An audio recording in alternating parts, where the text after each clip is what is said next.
Neville Goddard mean when he says you don't have to lift a finger to make it happen? It doesn't mean that you don't have to do something, because cause and effect. You do something, something happens, and you respond to what happens. So we're always in a state of reacting. Okay, so you have to lift a finger to make things happen. But here's the difference. When you get into a state of the wish fulfilled, or a state of complaining, when you are in a state of complaining, you don't have to go out there and find something to complain about. No, it presents itself so you can complain about it. That's what he means when he says you don't have to lift a finger to make it so. So whatever state it is that you deliberately get into will have certain experiences that go along with it. As within, so without, as above, so below. The experiences have to match the state. So if you select the correct state, the things that you need to do will show up and you do them. You don't have to force things to happen, is what Neville is saying. Because that's what we want to do.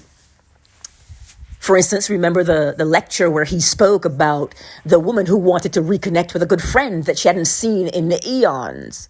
And so she went to Neville and he said, okay, well, you sit there, I sit here, and we're going to see it as being done. And so when she got up to leave, she was like, okay, sure. And so she left Neville's place and said, this man is crazy. So she decided she was going to go to the last known place her friend was. She went to that last known place. Her friend was not there. Surprise, right? But she did get a forwarding address. So she went to that address. She got there. The friend wasn't there. Oh, look, another surprise. But there was no forwarding address. So the only option for her was to do what? Go home. So she went home all defeated, and went about doing her daily business. She went shopping. And on her way to leaving the store, who will she run into? Oh, that long lost friend. Did she have to lift a finger? No, she did not. She said, I want to reconnect with this person.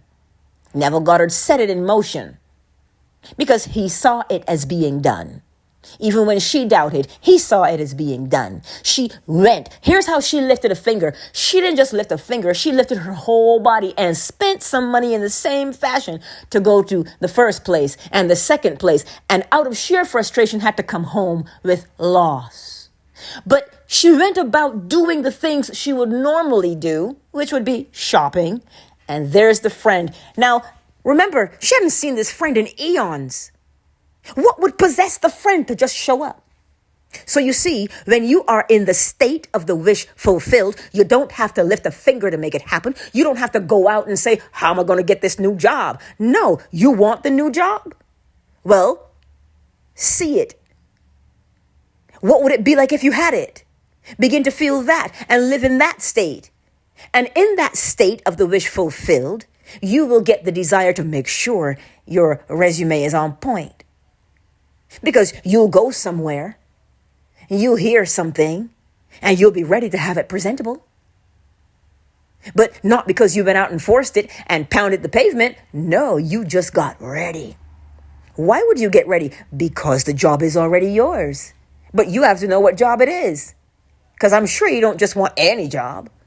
If you're going to take the time to say, well, I want a job, what kind of job do you want? Because you don't want this job to show up and then say, yeah, that's not what I had in mind. Well, then clarity is your friend.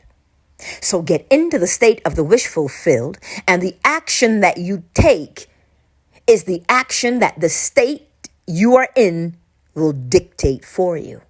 So it's just going to happen anyway because you are in that state. That's why you don't have to lift a finger to make it so.